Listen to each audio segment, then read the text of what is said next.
Boa noite a todos. Vamos começar então a nossa unidade. Ainda estamos falando na unidade 1, né? Posse e propriedade. Estamos na propriedade. Direito reais, parte 12, não se percam.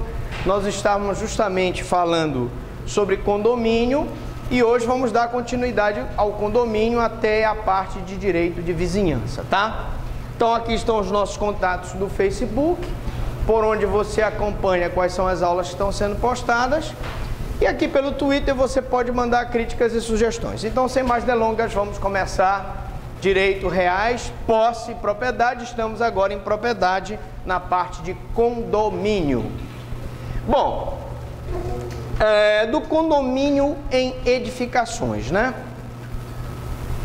Quando nós falamos aqui em condomínio, ele vai se caracterizar por apresentar uma propriedade singular dos apartamentos. Então, cada proprietário do seu apartamento tem a propriedade singular deste apartamento e, evidentemente, em andares, ao lado de uma comunhão necessária, inexorável do terreno e das partes comuns do prédio. Então, nós temos as partes comuns do prédio, que são a churrasqueira, a quadra de esportes, a piscina, a garagem, né? E as áreas que são comuns, o hall, né? Tem aluno que gosta de tietar o professor, tá vendo? Estão batendo foto aqui ao vivo e a cores. Então, não precisa bater a foto porque tá lá tudo lá na internet, é só tirar lá. Você sabe que tem um print screen, quando o professor tá lá, você faz o print screen, tira o professor de lá. Bom, então, divisão, áreas singulares dos apartamentos e áreas comuns, que nós vimos inclusive isso na aula passada. Bom, a propriedade é singular e exclusiva, lógico, cada um é dono do seu apartamento e o restante é condição de existência do sistema e lhes são acessórios, né? Então a churrasqueira, né? A piscina, a quadra de esportes são acessórios e são comuns, e o apartamento que você tem lá dentro você manda, você é o dono. E esse sistema, né, é o sistema que nós chamamos de sistema condominial. Então, quais são os elementos constitutivos? Professor Franklin, eu quero criar um condomínio. O que eu preciso fazer para constituir um condomínio? Em primeiro lugar, eu tenho os elementos constitutivos desse condomínio. Então, eu vou ter o ato institucional, que é um ato inter vivos e inscrito no registro de imóveis. Então, o condomínio precisa ser inscrito no registro de imóveis. Se eu não tiver essa inscrição do condomínio no registro de imóveis, ele é ilegal, condomínio ilegal. Sobre o prédio construído ou por construir. Se ele ainda está por construir, você comprou na planta, eu vou ter o registro de que aquilo vai ser um condomínio. Se ele já está construído, eu vou formar o primeiro, aquele condomínio através do registro de imóveis. E aqui eu tenho a lei 4.591/64, que regula essa questão do ato institucional. Número 2, eu tenho que ter uma convenção do condomínio. A convenção do condomínio é um documento escrito onde se prevê os direitos e deveres de cada condômino. Lá, por exemplo, aqui estão as estipulações de multas, se o cara é fumante, está lá em cima fumando. Alguns prédios proíbem, por exemplo, que a pessoa tenha cachorro, né? Animais dentro do prédio. A maioria dos condomínios proíbe. Se é um condomínio que é residencial, eu não posso fazer propaganda, eu sou advogado, quero colocar um cartaz lá do meu escritório no 15º andar, que é o meu. Não posso fazer isso. Você é médico, quer colocar um cartaz, não pode, porque isso está contra a convenção do condomínio. Então, a convenção do condomínio, ela vai estipular, por exemplo, o uso da área comum. Eu posso convidar quantas pessoas eu quiser para a piscina? A piscina é pequena. Não, eu tenho um limite para convidar e isso vai estar na convenção. Eu só posso convidar, vamos supor, meus familiares e mais 2 pessoas. Ou o limite de 5 pessoas, ou o limite de 10 pessoas? Porque tu imaginas um condomínio, se todo mundo puder convidar 20 pessoas, nós não vamos fazer uma piscina, vamos fazer um clube, não é verdade? Então tem que disciplinar o uso da quadra. Vai jogar na quadra, não pode jogar depois de um determinado horário, ou não fazer barulho, tá? Vai haver toda uma regulamentação da churrasqueira. Salão de festas, vai ser cobrado uma taxa para o uso do salão de festas? Eu vou pagar ou não? Muitos condomínios estipulam uma taxa, até para que depois a própria pessoa possa pedir para, com aquela taxa, o condomínio pague eventual prejuízo. Você vai me perguntar, mas professor, se o pessoal usar o salão de festa e quebrar as louças ou danificar a geladeira lá do salão de festas, o condomínio não tem obrigação de pagar? Tem. Agora, evidentemente que essa taxa poderá ser gratuita em determinados condomínios. Então, a convenção do condomínio é o documento, é a lei do condomínio, vamos dizer assim. Professor, a convenção pode ser modificada no curso daquele condomínio? Pode, sem problema nenhum. Eu posso modificar tranquilamente essa convenção, tá? Então eu posso contratar um advogado e fazer aquelas alterações que eu achar necessárias para atualizar a convenção conforme normas que forem mudando no Código Civil e na lei de condomínio.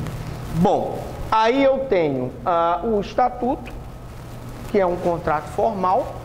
Você faz um estatuto e as pessoas então assinam, e a partir do momento que elas assinam, elas estão obrigadas a cumprir aquelas normas. E o regulamento, que é aprovado por contrato ou deliberação em assembleia, tem a finalidade interna e complementa a convenção. Então nós temos a convenção, que é complementada por um regulamento. Então eu posso ter um regulamento, por exemplo, do uso da piscina, que é distante, né, afastado da convenção.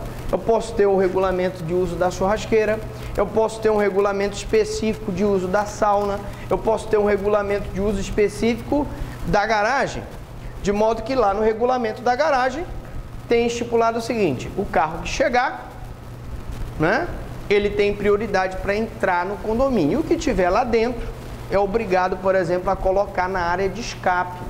Isso não é colocado na convenção do condomínio. Isso é colocado no regulamento que disciplina a entrada e saída de veículos, ou a garagem. Bom, além disso, geralmente o condomínio inicia-se através de um incorporador, e eu tenho uma empresa de construção civil, uma construtora, que é um incorporador e que empreende a construção, e aí você muitas das vezes chega, e alguns de vocês aqui devem comprar aquele imóvel na planta. Você não está vendo aquele imóvel, né? E aí, professor, como exigir que o imóvel seja entregue no prazo, com o material que eu contratei? O prazo era a entrega do imóvel até 2000. Já deu 2001, 2002, o cara não me entregou. Eu tenho direito a uma indenização? Tenho. Professor, eu contratei granito. O cara colocou lajota. Não pode. Então, o que a gente chama de memorial descritivo tem que ser cumprido. E eu vou provar através desse contrato que eu assinei com o incorporador, que foi quem empreendeu a construção e depois efetuou a venda em unidades autônomas.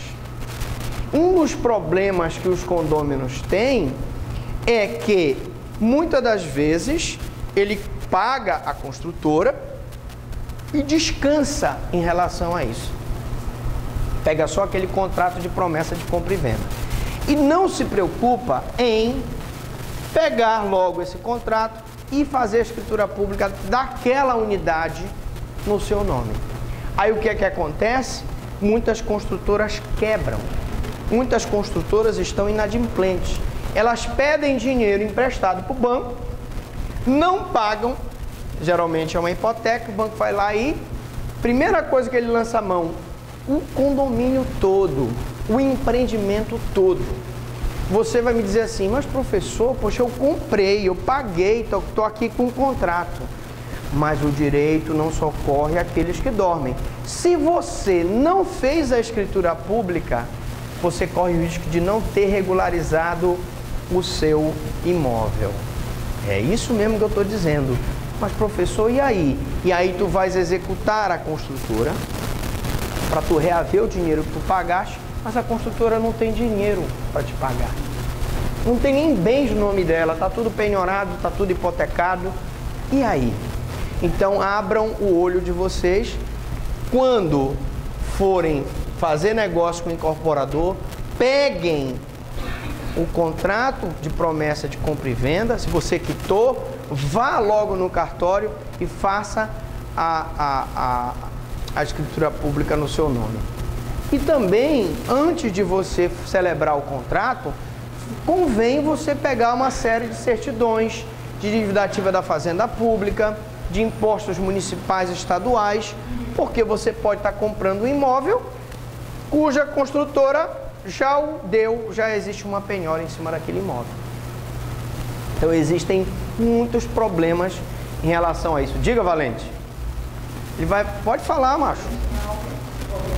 Valente é o aluno, eu chamo os alunos de valente, de macho. Ruim se eu chamasse fêmea ou boiola, alguma coisa assim. Mas eu tô chamando macho. Né? Vamos lá. Boy. Alright, boy.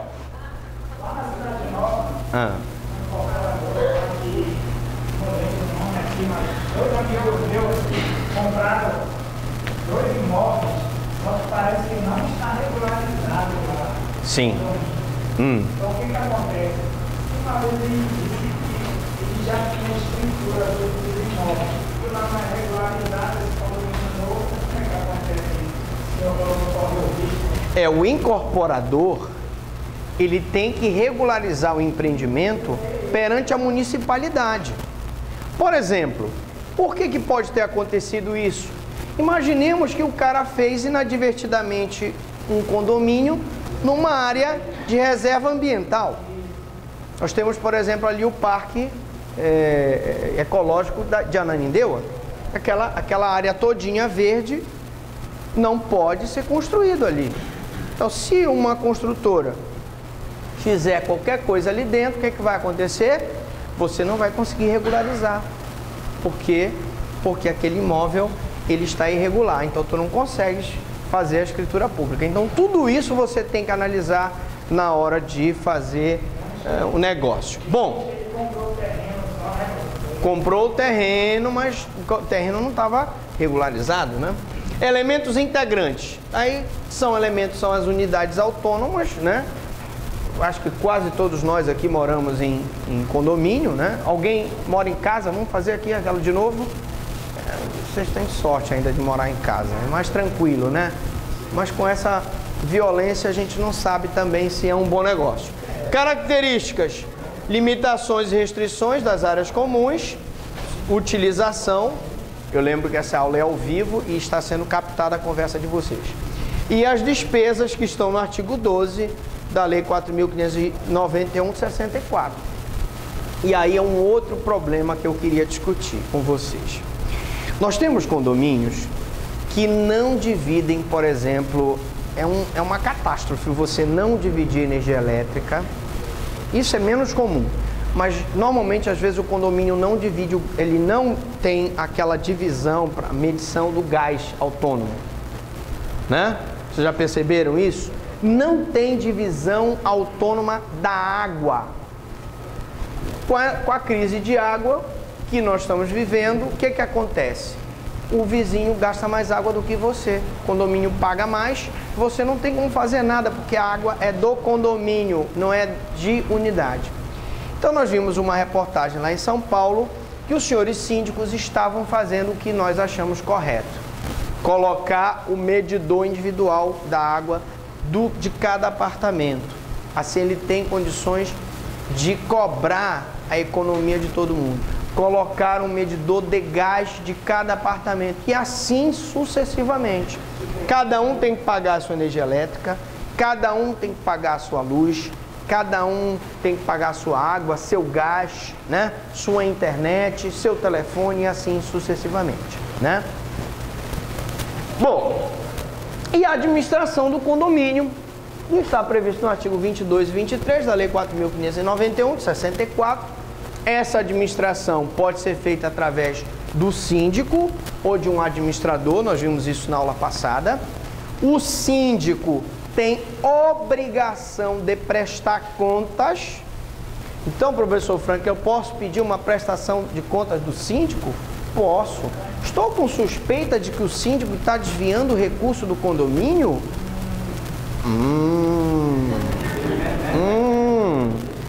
Mas, professor, isso não acontece aqui no Brasil. Então, você pede uma prestação de contas para o cara, né? Contrata uma auditoria independente, vão pegar as contas dele, vão verificar, né? Se ele está usando direitinho. E se tiver alguma irregularidade, professor, eu posso colocar na Assembleia e a Assembleia, então, pode votar pela destituição desse síndico? Pode. O correto é que a convenção tenha algum processo que pelo menos seja assegurado o contraditório e ampla defesa do síndico, né? Agora, não há dúvida nenhuma de que se for feita uma prestação de contas, se for constatado que o síndico está desviando, ele vai ter que indenizar o condomínio, sim. E ele responde penal e civilmente. Penal, ele vai responder por apropriação indébita, porque ele está se apropriando de um recurso que não é dele. E civilmente, pelos eventuais danos que ele causou pela má gestão, tá? Seguro contra incêndio, outro problema do condomínio. Por quê? Porque, gente, hoje o Corpo de Bombeiros, ele está muito mais exigente. Então, ele tem que ir lá no teu condomínio, tem que fazer uma avaliação de tudo. Fiscalização nas áreas comuns, na escada, ver se não tem... tem condomínio que coloca móveis na área de escape, coloca o quadro onde está o extintor de incêndio. Não pode isso. Se o bombeiro for lá e verificar essa irregularidade, ele vai te autuar. E na hora ele não vai liberar o alvará. Já pensaste? Então é importante essa questão de seguro contra incêndio. O prédio o condomínio deve fazer. E, lógico, obedecer às regras do Corpo de Bombeiro. Bom, aí pergunta-se como é que ocorre a extinção do condomínio, né? O condomínio, ele extingue-se pela destruição. Então, vocês viram agora o terremoto lá no Nepal. Imagine que um daqueles condomínios tenha sucumbido e seja engolido pela terra. Ele foi destruído, então há uma extinção dele, desde que os proprietários resolvam não reconstruí-lo. Se o pessoal reconstruir, volta a ter validade aquele condomínio que foi destruído. Ele pode ser destruído por terremoto, maremoto, né? Podem explodir o condomínio, sei lá. Bom, agora vamos condomínio. Claro, você vai me perguntar assim, professor, mas não falou tudo. A aula aqui é um guia para que você possa aprofundar os seus estudos nos livros de doutrina, lógico, para que você possa aprofundar. Uma ideia geral aqui para que você tenha uma ideia do condomínio, tá? Mas eu acredito que nós falamos nessa aula e na aula anterior da maior parte do que cai na prova da OAB de concurso público sobre condomínio. E vamos falar agora da propriedade resolúvel. Resolúvel, para o Clóvis Bevilacqua, a propriedade resolúvel é aquela que no próprio título de sua Constituição encerra o princípio que a tem de extinguir.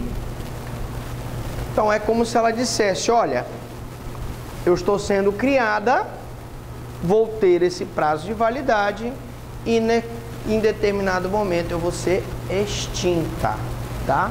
Isso é que é uma propriedade resolúvel. Se chama resolúvel porque ela se resolve, ela própria traz o prazo de extinção dela. Isso é realizado com uma que a gente chama de condição resolutória ou vindo o termo extintivo, seja por força de declaração de vontade, e aí eu posso ter, por exemplo, uma herança em que o de cujus deixou em testamento de que aquela propriedade vai se extinguir para se transformar, por exemplo, numa fundação, ou seja, por determinação de lei.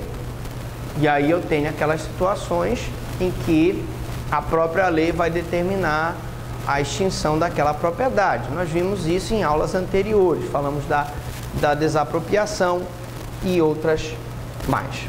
Então, aí eu peguei isso aqui do Código Civil comentado, volume 3º, página 177, e trata-se de exceção ao princípio geral, que está previsto no artigo 1359.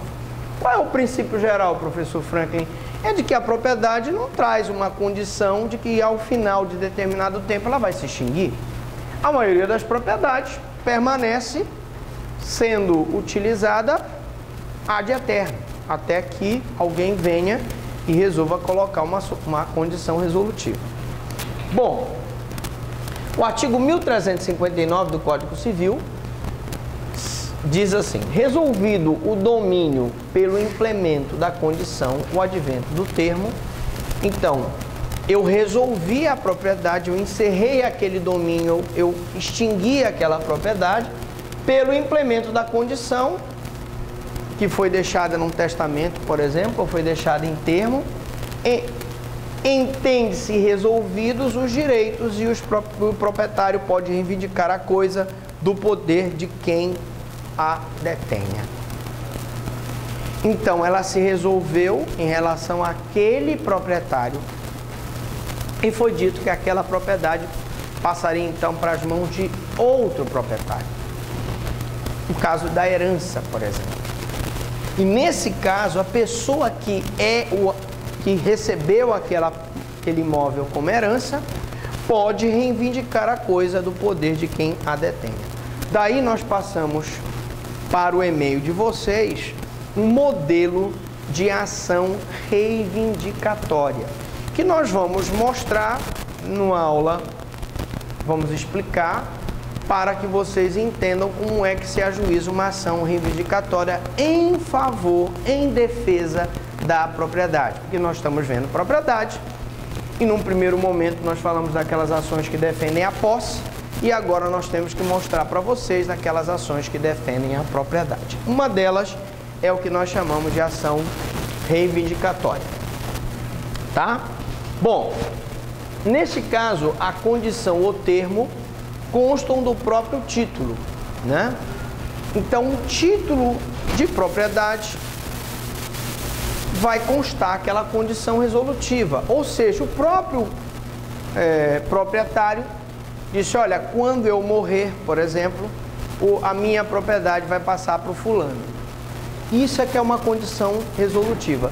E não representam surpresa a terceiros que correm o risco de perdê-lo caso pretenda adquiri-la. Por que eu estou explicando isso? Porque você pode fazer um negócio com um dos herdeiros. O herdeiro de má fé não te explica que o pai dele deixou aquela propriedade em uma condição resolutiva. Ele não vai herdar aquela propriedade. E ele te vende aquele imóvel, faz uma promessa de compra e venda, já que a escritura pública está no nome do pai dele. Na hora em que ele vende o imóvel para você, ele dá só um contrato de promessa de compra e venda.